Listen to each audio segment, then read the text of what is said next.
Эгэлэзийн бодол сурвалжлага эхэлж байна. Энэ удаагийн хөндөх сэдэв бол нохой байх болно. За үзэгч та нохойтой юу? Хэрвээ тийм бол эзэн үнийхээ хариуцлагыг мэдхүү. Таны ойр орчимд байдаг нохой таныг айлгаж одоо тань руу дайрч байсан тохиолдол гарч ирсэн үү?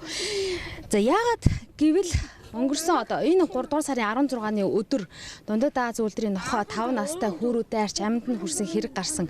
Энэ хэрэгээс олон асуултуудыг дэлгэж тавьж болохоор байгаа. Нэгдүгээрт нохойтой хүмүүст үүрэг хариуцлага гэж байна уу? Дагаж мөрдөх ёстой дүрм журам нь хэр чанга юм бэ? 2002 онд нийслэлээс гаргасан журам байдгийн байна. Гэсэн ч 14 жилийн өмнө гаргасан энэ журмыг чандлан сахдаг хүн ховор. Тиймээс нохойд уруулсан хүний тоо жилдээ 2000 гаруй явж байна. Гэмтэл сог судлалын үндэсний төвд 2015 онд нохойд хазуулж гэмтсэн хүн 2943 байжээ. Бараг 3000 хүн. Шинэ он гарснаас хойш 3 дугаар сарын 10 хүртэл 368 хүн нохойд хазуулж энэ эмнэлэгт хандсан байна.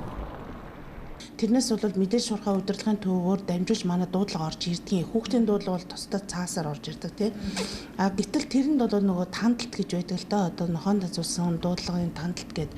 Тэр нь бол өдөртөө 1-2 байдаг. Тэгээд шархан гараа гайгүй ч юм уу өөрснөө явах боломжтой цаг алдахгүй тийм ээ тусламж авах тийм хүсэлтэй хүмүүс бол одоо дүүргийнхаа өдрийн цагаар дүүргийнхаа одоо хостел гэмтлийн кабинет гэж юм байдаг. Тэр кабинет дээр очиж үйлчлүүлдэг. Маш их хүндрэлтэй тэгээд ажлын бус цагаар бол манайхаар үйлчлүүлдэг. Тэр нь бол бас сардаа л нэг 7-10 байдаг та. Тий.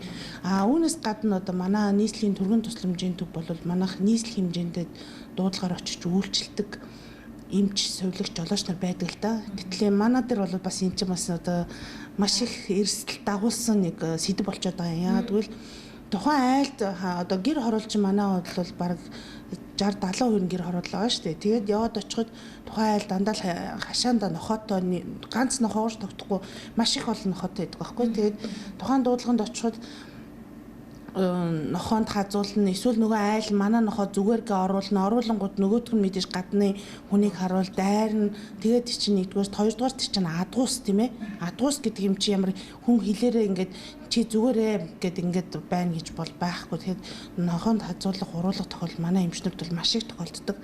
Нэг жишээг ярихад одоо надлан манай нэг эмч бол бүр нохоонд дуудлагаар очиж явахдаа бүр сонгон хайрхан дөрөв дуудлагаар очиж явахдаа 8 сартай жирэмсний дуудлаганд очиход нөгөө айл руугаа яваад ороход хойноос нь нохоо уян тасраад хөөгд ирээн булчингаас нь одоо хадж исэн. Тэрнээсээ болоод оом тогтолгоод 3 сар хөдөлмөрийн чадвараа алдчихсан тохиолдол байгаа.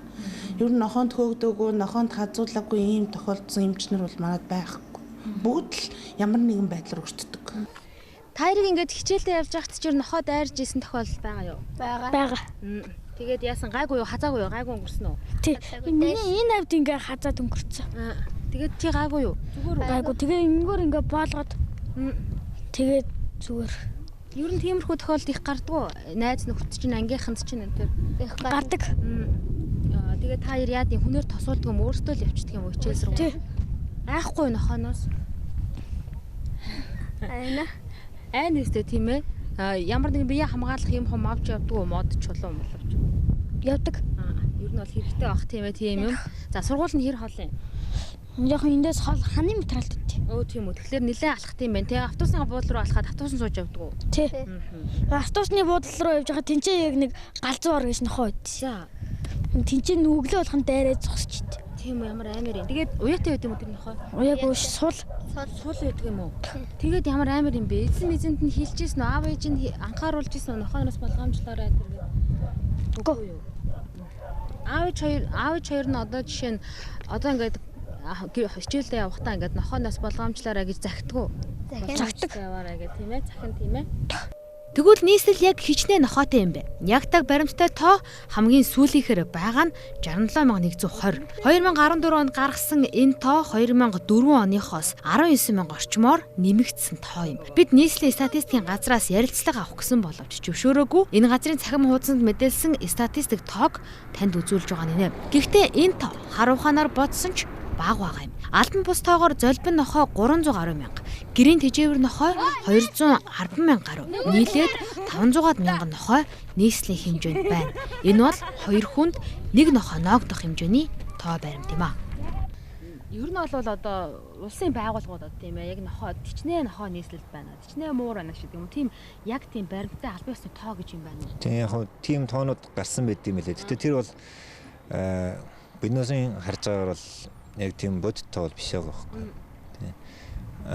Гарсан тоонууд нь ерөнхийдөө автсан байт юм уу яа. Тийм ерөнхийдөө ер нь бол яг ингээд зөөрл энгийнүүдээ харахад хүртэл тэр тоо бол хангалттай үндэслэлтэй тоо биш гэдэг нь харагдаж байгаа. Улаанбаатар очоод нэг 180 гаруй мянган гэр хорооллоо тэгэхээр тийм 180 мянга орчим гэр болоо гэхээр чинь доорой тэрний чинь нэг 60-70% хашаандаа нохоотой байгаа шүү дээ.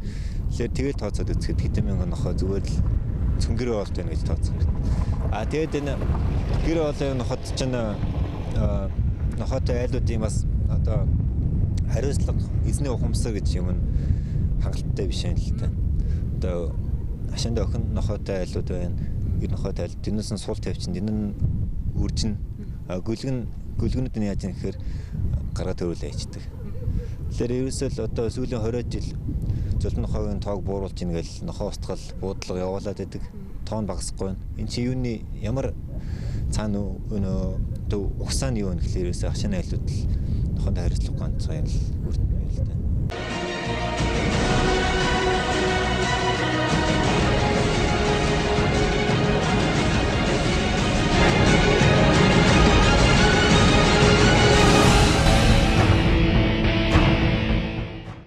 Энэ олон 100 мянган нохтын асуудлыг яаж шийдэх вэ? Мэдээж нохооны тоо толгойг дөнгөн нанга хязгаарладаг арга байгаа. Сүүлийн 20 жилд бид нохоог буудаж устгадаг хүмүүнлэг бус аргыг манай улс хэрэгэлдэг.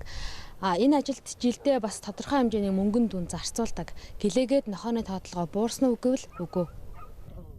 Нийслэлийн эрдэнэ тойрогчдын хурлын тэргүүлэгчид 2013 онд нэг нохой муур устгах зардлыг 7500 төгрөг болгосон юм байна. Гэхдээ энэ зардал хүрэлцэхгүй гудамжинд хүмүүсийн нүдэн дээр нохой буудахаа болж нэг цэгтээ аваачиж олноор нь устгалд оруулах хэрэгтэй. Иргэдээс тодорхой хэмжээний ханшаар нохой муур худалдаж авах нь зүйтэй гэж үзэж зардлаа нэмж 120,000 төгрөг болгосон байна. За энэ дээр болохоор устгалын 11 мөрөг ажиллаж ирсэн. За энэ жил болохоор одоо нэмээд 2 оператор компани оруулж байгаа. Энэ 2 оператор компани маань одоо нохойг буутахгүйгээр барьж авч иж устгах ийм арга руу шилжиж байгаа. За энэ 2 компани оператор компанитай холбогдуулаад нохойг худалдаж авах, иргэдээс худалдаж авах үнэлгийг тогтоо шинжилэн гаргаж байгаа. Тэ. Тэрнгээрээ илүү даваа талтай болж байгаа. Тэр нь одоо ямар үн ханштай байх вэ? За нэг нохойг устгах үнэлгээ болохоор 7500 төгрөг гээд иргэдийн хурлаас гарсан үнэлгээ байж байгаа. Энэ үнэлгээгээ дээрээс нь худалдаж авах зардлаа нэмээд 11800 төгрөг болгож үнэлгээ өөрчлөлт судалж байгаа. Одоо тэгэхээр нохойг одоо гудамжинд буудах биш. Одоо барьж аваад нэг газар аваачиж байгаа буудаж устгах гэсэн үг миний ойлгосноо. Зөв тэгж ойлгож болно л доо. 2 оператор компани маань буутахгүйгээр барьж аваад тэгээд тусгай өөрсдийн зориултыг шандж төгөөр зохиолгоч байдаг юм уу. Тэгж устгаж авч байгаа. Одоо жилдээ хичнээн нохоо устгадагч гэдэг нь тиймэрхүү тоо баримт байдаг. Ер нь нохоо устгахлын ажил жилдээ нэг хэдэн төгрөг төсөөлж илэрдэг юм бэ? Улаанбаатар нэгтгэлийн хэмжээнд болохоор жилд нэг 80-аас 90 мянга орчим нохоо устгаж ажиллаж байгаа. За тэгээд бас 6 дүүрэг, төвийн 6 дүүрэг маань өөрсдөө тусдаа бас санчд гаргаж бас давхар устгах гэсэн. Тэгээд жилийн төсөв нь бол 800 орчим сая төгрөг төсөөлөгдсөн байна. Манай Улаанбаатарын хувьд болохоор устгахлын бас янз янзын олон аргууд байдаг л дээ. Одоо өрийн суугийн боох, эсвэл одоо тариа тарих ч гэдэг юм уу гэх мэтчлээ. За тэгээ манай хувьд болохоор хөрөнгө мөнгөнд бас хэрэгдээд одоо устгахад бол хамгийн тохиромжтой арга нь бол ингэж устгаж байгаа, буудаж устгаж байгаа. Ийм аргууд байна. Тэ. Яг гэдэг миний сайд танаас хайпнаас харсан тэр 500 гаруй мянга гэдэг тоо нь хэр боттой тоо байна. За ерөнхийдөө бол яг нэг 200-аас 300 орчим мянган золбин нохой байна. Гэсэн тийм нэг ерөнхий 50 бол тоо бол байж байгаа. За нэг золбин нохой маань одоо 50% өхөн нохой байлах чинь тэр маань жилд нэгээс 2 удаа үржин гэхээр бол бас өшөө асар их тоо гарах магадлалтай байна тий. Өргөөр нийслэлээс ч юм уу те ингэж барьдаг бодлого байдаг ба одоо жишээ нь нохооны тоог буудахаас гадна одоо яаж одоо хязгаарлах уу гэдэг юм эсвэл нохойтой одоо хашаандаа нохойтой эзэн хүний одоо үүрэг хариуцлага нь ямар байх хэвээр тэрийг ингээд чаанд ингэж сахиж мөрдөхт нь одоо ингэж хараа хяналт тавьдаг ч юм уу. Тиймэрхүү ер нь зүйл байдгийн болов эсвэл та бол зөвхөн л тэр нохой мөрний одоо устгалыг хариуцдаг юм. Манайх бол одоо хөрөн мөнгөний хувьд ч тэр одоо тийм бодлого бол бас хараахан бас явагдааг бол байна л да. Зүгээр зөвхөн энэ жил төсвөлгөж байгаа мөнгө маань бол зөвхөн устгах нийтийн эзэмшлийн гудамж талбайд хүний биед одоо охирол учруулж болцсохгүй гэж үзэж байгаа нөхцөл бол устгахнаа л гэж хэлж байгаа. Монгол хүн эрт цагаас л нохойг хүний үнэнч нөхөр гэж бус амьтнаас илүү хайрладаг, дотночилдог байсан. Гэтэл буун дуу гарган нохой хороож байгааг, улаан цусыг нь харж байгаа хүний сэтгэхүй ямар байхыг, буун дуу сонсож суугаа хүүхдийн ухамсар ямар байхыг үгээр илэрхийлэх аргагүй. Бууддаг, буудсан нохойгоо устгахсны тэмдэг болгож авч явдаг, хоншоор орон тооцоо хийдэг, зууханд шатаадаг харгас аргаас өөр гарц бидэнд байгаа юм. Тийм. Яг нь ер нь бол гадны айгүй олон орнуудын туршлагаас харж байхад нохой мөрний үржилт хяналт тавих. Одоо охин нохойд бол спей гэлэг тий. Спей гэдэг нь одоо нохойны өндөвчийг боох, сав боох мэс заслалтай жижиг хэмжээний. Одоо нохойны чихийг тайруулдаг шүү дээ. Тэрэн шиг ерөөсө жижиг мэс заслах байхгүй. Хүмүүс болохоор тэрийг айгүй хүн дээр засаж аваад юм лээ. Аяр нохойгоо засуулж явах хэрэгтэй. Ер нь монголчууд эрт дээр үесэл уусаал аяр нохойгоо засчдаг байсан шүү дээ. Өөрөөсөө ахын юм нөхцөлд. Энэ бол айгүй зөв үйлдэл байсан байгаа байхгүй. Одоо хүртэл ингээ харж хахад гадны орнуудад бол ерөөсөө зөвлөн нохой мөнөөс салсан гол аргачлал нь ерөөсөө л энэ нохойны үржлийг зогсоох. Одоо жишээ нь өндөр үйлдэлтэй орнд бол ойлгомжтой бүр маш өндөр цэцэн нохойдыг хүртэл засцсан байдаг. Зөвхөн үржүүлэн газрууд маш өндөр одоо татвар түрээстэйгээр өндөр хяналтандаар нохойгоо мөрөг үржүүлж нохойны үн цэнц өндөр байдаг тухай орондоо тийм ба. Одоо чинь бид нарын гээл бүр энгийн жишээд одоо Бангладеш гэдэг улс шүү дээ. Сайхан юунаас харсан л та тийм мэдэн дээрс. Юу Бангладеш улс бол одоо амтнд хайртайгаар өндөр үйлчлэлтэй одоо тийм өндөр үйлчлэлтэй орн биш гэхдээ амтнд хайртай индексрээгүй бас гайгүй болоод ирж байгаа байхгүй. Яасан гэхээр ерөөсө гудамжин нохойд барьж аваад спей хийгээд спей одоо буюу заслагын хийгээд тэгээ буцаа тэмдэглээд сул тавьчихсан. Тэгээ тэд нар нэг амьдж байгаа дуусаад цаашаа үржихгүйсаад мэдээсэн. Энэ бол айгүй зөв арга. Хүмүүнлэг ядчил хүмүүнлэг. Одоо манай Монгол орн амтнд хайргүй юугаараа бол айгүй дээвэр явж байгаа шүү дээ. Баяраараа л тийм. Нохой устгахад ер нь хэд орчим төгрөг зарцуултын тэр заслыг хийхэд ер нь хэд орчим төгрөг зарцуулах арга. Одоо ингээд сая бол 800 сая төгрөг засвсан сурагтай байлаа. Тэгээ бид нэр хэдэн оны үлээд энэ дээр төссөн мөнгөн дээр тооцоо хийж үзсэн. Тэгэхэд тэр жил нэг 260 сая төгрөгөөр нохой буудахад ерөөсөө нэг 8800 орчим л нохой буудсан байгаа байхгүй. Тэгэхэд зөвхөн тэр мөнгөөр спей хийсэн бол гэж тооцоолоход ерөөсөө 2 жилийн дараа л 200 мянган нохой болохоос сэргийлэх мөнгө байхгүй болно л. Нэг нохойн дээр бууж байгаа зардлын нэг хүмүүс ингэж ойлгоод байгаа л та. Нэг нохойн спей ихэд 100-аас 130 мянга 150 мянга. Нэг нохой буудахад 7500. Тэгэхээр яагаад энэ 7500 төгрөг нохой буудаж байгаад юу 130 хэд юм гэх хүмүүс харж иж магадгүй. Энэ бол нэг л нохой буудах зардал. Тэгэхэд тэнцээ нэг нохойны үржлийг зогсоосноор нэг жилд нохой хэд болох вэ те? Жилд 2 удаа орно. Нэг төрхтөө багаар бодоход л 6, дээшээ 8, 10 гаргана. Тэгээд ерөөсөө жилийн дотор тэр нохой 10 хэд нохой болж байгаа. 14 нохой зорж бодоход. Дараа жилд тэр хэд болох 100-аар өчгөр. Нэг л үржилтэй шүү дээ. 14 нохой чинь 80 хэд нохой болж байгаа. Тэгээд намар нь гэхээр дахиад үржинэ. Дахиад 100-аар үржинэ гэсэн үг шүү дээ. Тэгэхээр энэ бол шууд км/с-ээр явчихж байгаа. Тэгэхээр энэс ерөөсөө гарах гарцал ерөөсөө спей нэтер. Дээр нь эзэдийн хариуцлага. Дээр нь тэр зэсгээс одоо тухайн нийслэлс ч юм уу те сайн маш бүх юм тодорхой тийм ойлгомжтой дүрм журмыг маш сайн батлаад тэрийг сайн дагаж мөрдөх хэрэгтэй. Нохоо үр зулцгаа үлдээхээс илүүтэй эзнийхээ хайр халамжийг хүсдэг хүний үнэн чанар. Тэдэнд өвдөх, шаналх, айх, өрөвдөх, өлсөх, дарах, гомдох зэрэг бидэнд байдаг мэдрэмжүүд байдаг боловч үр төлөө үлдээсэнгүй гэж төдийлөн чухалчилдаггүй. Тиймээс үржлийг нь зогсоох мэс ажилбарын арга дэлхий дахинд туйлын үр дүнтэй байгааг хэлэх хэрэгтэй. Энэ аргыг Улаанбаатарт хэрэглэдэггүй ч Эрдэнэтэд хэрэгжилж эхэлснийг, үр дүнгээ өгч эхэлснийг гэрэл туяа амж хэллээ. Тэд жилийн хугацаанд 500 гаруй охин нохооны сав өндгөвчийг авч 5,000 гаруй эр нохойг хөнгөлсөн байна. Анхын төслийг хэрэгжүүлэх гээд очиход бол маш их одоо гудамжинд нь хүнсний захаар нь багзаалаар нь тий олон хуулийн нийтийн газраар бол маш их нохоо сүргэлээд одоо ингэ явж исэн. Тэгээд бид нэр одоо мал эмнэлгийн сургуулийн экологийн өөрчлөлт ба мал амьтны эрүүл мэнд гэсэн профессорын багаас энэ төслийг бол хэрэгжүүлсэн. Тэгээ хэрэгжүүлээд мал эмнэлгийн сургуулийнхаа оюутнуудтай багш профессор багштайгаа ингээ очиод хэрэгжүүлэхэд бол эргээд ингээд одоо харахад бол тэр их одоо явж исэн нохооны тоо толгой бол цөөрсөн байна. Та түрүү хэлжсэн нөгөө айлууд дээр эхлээд нөгөө нэг хашаанд эзэнтэй нохоонуудаа бүртгүүлжүүлэн дараа нь гэж ярьжсэн шүү дээ. За бид нар одоо энэ төслийг хэрэгжүүлэхдээ яг одоо шатлалтайгаар явсан байгаа.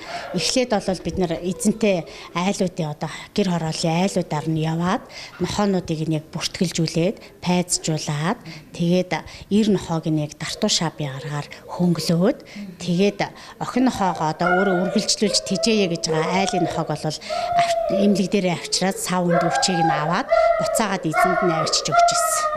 За энэ одоо яг шатлалаар явхад бол хүмүүсийн одоо нохоо тижээх те одоо би нохоондоо яг эзэн байж чадъя гэсэн ухамсарыг нь бол бас давхар одоо ингэж өгч ирсэн байна.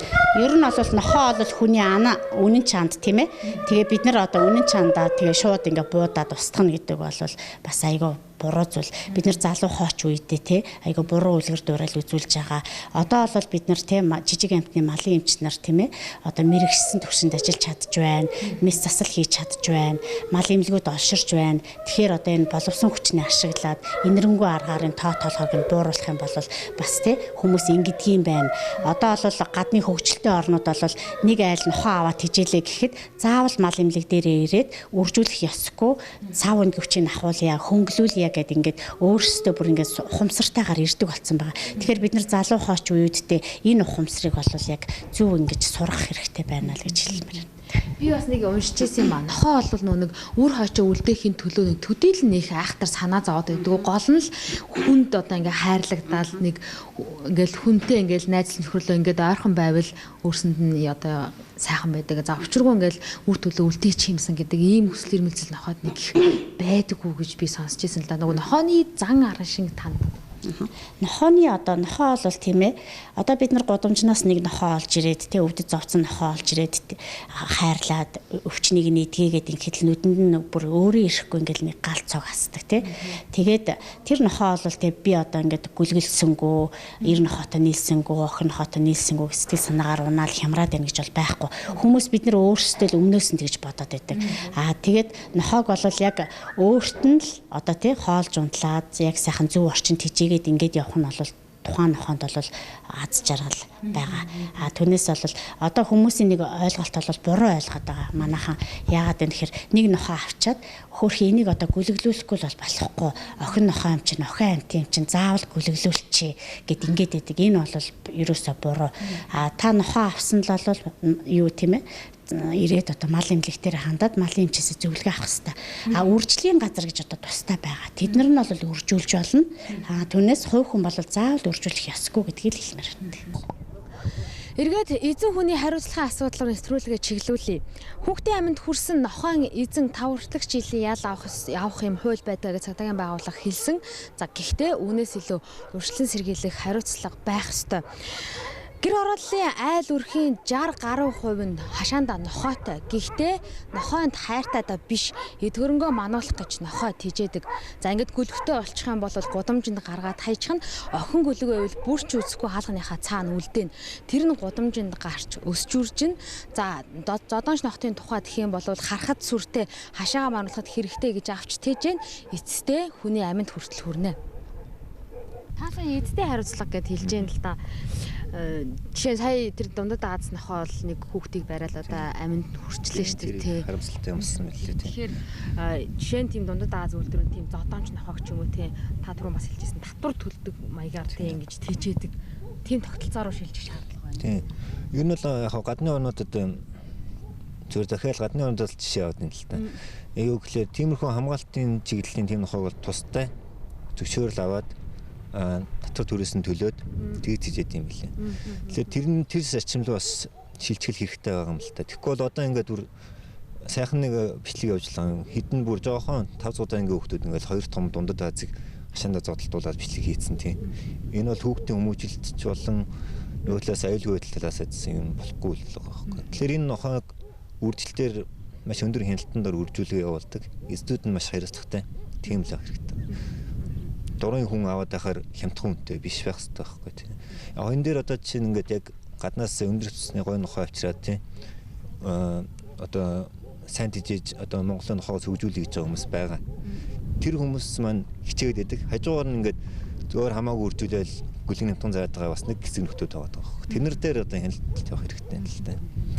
Танай байгууллагын хувьд нэг ямар чиглэлээр ажилладаг юм бэ яг энэ? Манай байгууллага бол ерөнхийдөө одоо нэг хинэж хяналт анхаарал төртөхгүй байгаа гудамжны нохоо муурны асуудалд анхааралтай тавьж явдаг болгоо л та тийм. Ерөнхийдөө яг бид нар бол эхэндээ бол анх бол гудамжинд ингээл өргөлдөө гимтж бэрцсэн нохоо муурыг аврыг нэг бүрчлэлийн аврыг гэж бодолт байсан. Тэгэхээр үнэхээр дийлдэхгүй шүү дээ. Бүгдийг аварна гэж байхгүй. Тэгэхээр ерөөсөл илүү үнс төрөл одоо цолмын нохоо үүсгээд байгаа үнс рүү одоо хандъя. Энэ бол ерөөсөө үржлээс л хамааралтай юм. Эзний хариуцлага нохооны хараа хяналтгүй үржүүлэлтээс болж байгаа гэдэг нь боломжтой. Тэрлүү илүү хандсан үйл ажиллагаа явуулчихна л та. Нохоо устгалыг бас хүмүүс янз бүрээр яриад байдаг юм л да. Одоо ер нь бол бизнес болсон гэдэг. Нохоо устгаж байгаа хүмүүс сая ярьж ирсэн тийм нохооны хоншоор орнол тооцоо хийгээл тий. Тэгэл хаа хамаагүй ингээл айлын нохоо чамаагүй буудчаад явдаг тохиолдол гэсэн зүйлүүд байдаг шүү дээ. Тий одоо харин тэрэн дээр одоо бас хяналттай л байх хэрэгтэй байна л да. Аль талдаа тий. Тэр дээрээс үүрэг өгж байгаа хүмүүсэнс нь одоо тэр анд явж байгаа хүмүүстэй анчтаа одоо бүх юм тодорхой зааж өгөх хэрэгтэй байна. Нөгөө талаас хашааны айлууд нь нохоогоо хашаанаас суул гаргахгүй байх тий. Тэр талаас нь анхаарах хэрэгтэй. Аль талын л хариуцлага. Нэг юм журам байдаг уу? Одоо нохоогоо одоо айл болвол нохоогоо тэдэс тэдэн цагийн оронд цул тавьж болдог энэ төр гэдэг нэг. Тийм цаг заасан юм байт юм л дээ. Өглөө орой 10-аас өглөө 6 хүртэл нэг тийм нохоо сул байж болно. Бас тэгд байтай байх хэрэгтэй гэсэн тийм байт юм л. Тэрийг лагж мөрч байгаа нэг хэд байт юм. Өөр танд ярих гэж бодож исэн үлдсэн зүйл байна уу? Тэгэд ер нь бол ингээл одоо санитар харамсалтай жишээ нь тий. Энэ бүгдээс ингээд ажиж байгаа тэрсэл эзний хариуцлага гэдэг юм. Дээр нь нохоо авч тижэгч байгаа бол тэр нохоо үйлдвэрийн онцлог тий. Ямар нөхцөлд ямар зорилгоор тижээж байгаа вэ? Тижэгч байгаа вэ гэдэг юм тий. Тэрийг маш сайн тооцоолж судалж иж нохоогоо авахгүй бол ингээд зөвөр нэг хөөрхөн нохоо ингээд авчдаг. Эсвэл оюунаас гарахад сүртэй гоё нохоо ингээд авчдаг. Дараа нь тэр өөртөө ямар хариуцлага тунах уу гэдгээ сайн тооцоолж заах хэрэгтэй л юм л та. Танахаас нэрээ тэр нэг зодоон биш нохоо зодооныг нэг болиулах тухай ярьж ирсэн. Тий, ер нь бол манай байгууллагын хувьд бол нохоо зодуулахын эсрэг 100% байдаг. Тий. Энийг одоо биднээс яг энэ бол одоо бүгд талаас л юм л та. Чөмөрөдөө зодоон болдогч нууцаар болдог юм байна. Бүр нээлттэйгээр хийж байгаа хүмүүс ч байгаа тийм. Энд дээр одоо бас анхаарал тавих хэрэгтэй болж байна. Тэгэхгүй тэр нохоо зодтолдуулж байгаа тэнд дүн ингээл жоохон хүүхдүүд үдцсэн явж байна тийм. Бүтэн хүмүүс үдцсэн цааштай энэ чинь ингээд зөөр энгийн юм шиг болчих юм бол айгу буруу болохгүй хүмүүсийн хүмүүжил ухамсарын асуудал тийм. Тэгээд дээр нь чинь амтэн шүү дээ. Нөгөө бид нар бол манай бол ер нь бол амтэн гэдэг талаас нь хүний нөхөр тийм. Тэр талаас нь